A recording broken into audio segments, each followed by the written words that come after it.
UP की सियासत का ये वो नाम है जिसका एक वक्त यूपी में भौकाल हुआ करता था, लेकिन साल 2017 में सत्ता बदली और जब से यूपी में योगी सरकार आई है, आजम खान की मुसीबतें हैं कि कम होने का नाम ही नहीं ले रही। खुद आजम खान से लेकर उनके परिवार तक को जेल की हवा खानी पड़ गई थी और अब जब आजम खान जेल से बाहर आए हैं तो योगी सरकार के बुलडोजर ने उनके एक बार फिर से मुश्किलें बढ़ा दी।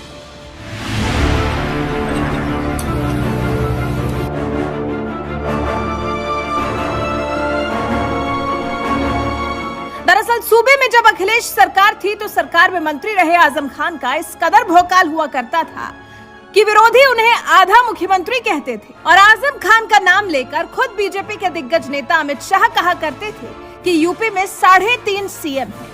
एक अखिलेश, दूसरे मुलायम, तीसरे शिवपाल यादव और आधे आजम खान। अमित शाह के इस बयान से ही समझ सकते हैं कि आजम खान का अखिलेश सरकार में क्या भौकाल हुआ करता था। लेकिन यूपी में योगी सरकार के आने के बाद आजम खान का सब भौकाल जैसे मिट्टी में मिल गया और अपने गृह जिले रामपुर में जिस जौहर यूनिवर्सिटी को दिल से बनवाया था, उसी यूनिवर्सिटी की मिट्टी आजम खान के भौकाल की मिट्टी पलीद करने में लगी हुई है।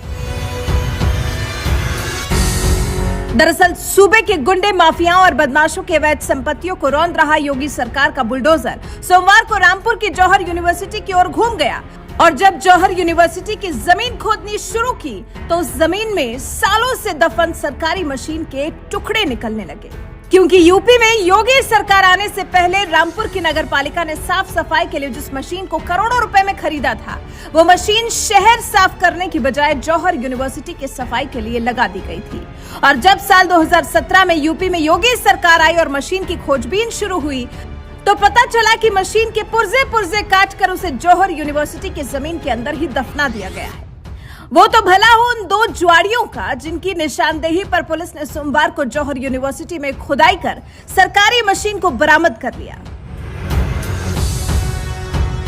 जौहर यूनिवर्सिटी में हुई इस कार्रवाई के बारे में बताते हुए एडिशनल एसपी संसार सिंह ने बताया कि जुए के आरोप में 2 अभियुक्त पकड़े गए थे, जिसमें एक का नाम सालिम है और दूसरे का अनवर।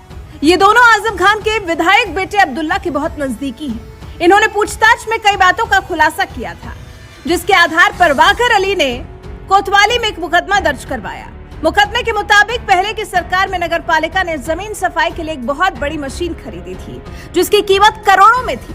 मशीन का इस्तेमाल आम लोगों की जगह यूनिवर्सिटी में किया जा रहा था। जब नई सरकार बनी तो उस मशीन की खोजबीन हुई, जिसके बाद यूनिवर्सिटी प्रशासन, कुलपति और इनके साथियों ने मिलकर उस मशीन को कटवाकर जमीन में गाड़ दिया था। अंदर काफी पुलिस बल है, खुदाई चल रही है, तो क्या कहना चाहेंगे? ये 2 अभियुक्त पकड़े गए थे जुए के संबंध में कल। इनमें एक नाम सालिम है और एक अनवार है। ये दोनों जो माननीय विधायक हैं अब्दुल्ला, उनके बहुत नज़दीकी हैं और इन्होंने पूछताछ पर कई तरह की चीज़ें बताई थी। तो आज वाकर अली ने एक मुकदमा पंजीकृत कराया कोतवाली में, जिन्होंने बताया कि पूर्व की सरकार में एक नगर पालिका ने ज़मीन साफ़ करने के लिए, सफाई के लिए एक बहुत बड़ी मशीन खरीदी थी करोड़ों रुपए की, जिसकी कीमत थी, और वो मशीन यूनिवर्सिटी में इस्तेमाल की जा रही थी, शहर में ना करके। और जब नई सरकार बनी तो उस मशीन की खोजबीन हुई तो यूनिवर्सिटी प्रशासन ने और यहाँ के कुलपति, उपकुलपति और उनके साथियों ने मिलकर उस मशीन को कटवाकर यहाँ पर दबवा दिया है। जब इस मुकदमे की विवेचना की तो जो कल गिरफ्तार हुए थे जुआरी, तो सालिम और अनवार ने ये बताया कि ये मशीन हम लोगों ने कटवाई थी और यहाँ पर दबवा दी। तो जो गिरफ्तार शुदा अभियुक्त थे जुए के मामले में कल, अनवार और सालिम, तो उनकी निशानदेही पर ये खुदाई हुई है और एक मशीन बरामद। एडिशनल एसपी संसार सिंह ने जुआरियों के बारे में बताया कि वही आरोपी हैं जिनकी गिरफ्तारी के खिलाफ सपा ने धरना प्रदर्शन किया था। इस मामले में अभी कई और राज खुलने बाकी हैं। ईडी ने भी इनसे मनी लॉन्ड्रिंग मामले में पूछताछ की है। अभी और भी कार्रवाई जारी है? हाँ, अभी और भी कार्रवाई जारी है। वही कई राज अभी और खुलने बाकी हैं। ये वही आरोपी जिनको लेकर समाजवादी पार्टी वालों ने धरना दिया था। हाँ, ये कल धरना दिया था उन्होंने कप्तान साहब के आवास पर, तो ये बहुत नज़दीक हैं उनके जो हैं। तो ईडी ने भी इनसे पूछताछ की है? हाँ, कल ईडी भी आई थी, पूछताछ करके गई ईडी, तो उन्होंने तमाम मनी लॉन्ड्रिंग के मामले उस संबंध में इनसे पूछताछ की। अभी खुदाई जारी, अभी जारी है, विवेचना जारी है। अभी इनका रिमांड के लिए हम अप्लाई कर रहे हैं, क्योंकि 24 घंटे में न्यायालय में पेश करना होता है अभियुक्तों को। अभी हम माननीय सीजीएम कोर्ट में जाएंगे अभियुक्तों को लेकर, और वहाँ पर इनका रिमांड अप्लाई करेंगे। इनसे और कई चीज़ें बरामद। आपको बता दें, जौहर यूनिवर्सिटी में सरकारी मशीन दफन होने का ये पूरा मामला तब सामने आया था जब पुलिस ने 2 महीने पहले वायरल हुए जुए खेलने वालों के वीडियो के आधार पर 2 लोगों को, सालिम और अनवार को अरेस्ट किया था। संयोग से ये दोनों आजम खान के बेटे अब्दुल्ला आजम के दोस्त बताए जाते हैं। इनकी गिरफ्तारी के विरोध में सपाइयों ने विरोध प्रदर्शन भी किया था, लेकिन पुलिस की पूछताछ में कुछ ऐसे तथ्य सामने आए कि ईडी को सोमवार को रामपुर आना पड़ा। इसी पूछताछ में पता चला कि नगर निगम की करोड़ों की मशीन काटकर जौहर यूनिवर्सिटी में दफन कर दी गई है। उनसे मिली जानकारी के आधार पर पुलिस ने उसे खुदवाकर बाहर निकलवाया है।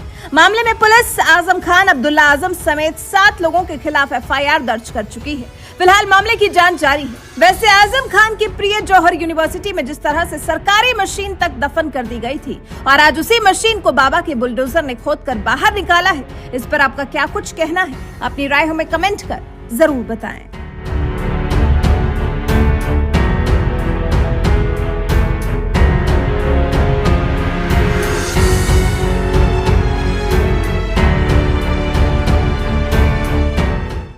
ये थोड़ा पीछे कर लो अपना हाथ। हाँ, थोड़ा पीछे कर लो।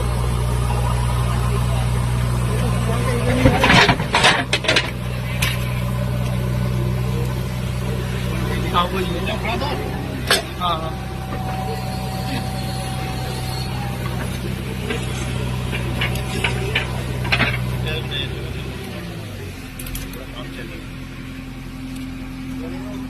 अच्छा अच्छा, ठीक है। बड़े बड़े पुरानी किताब,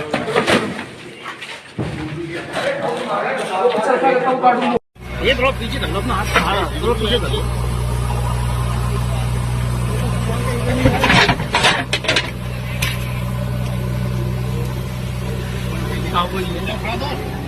हाँ हाँ,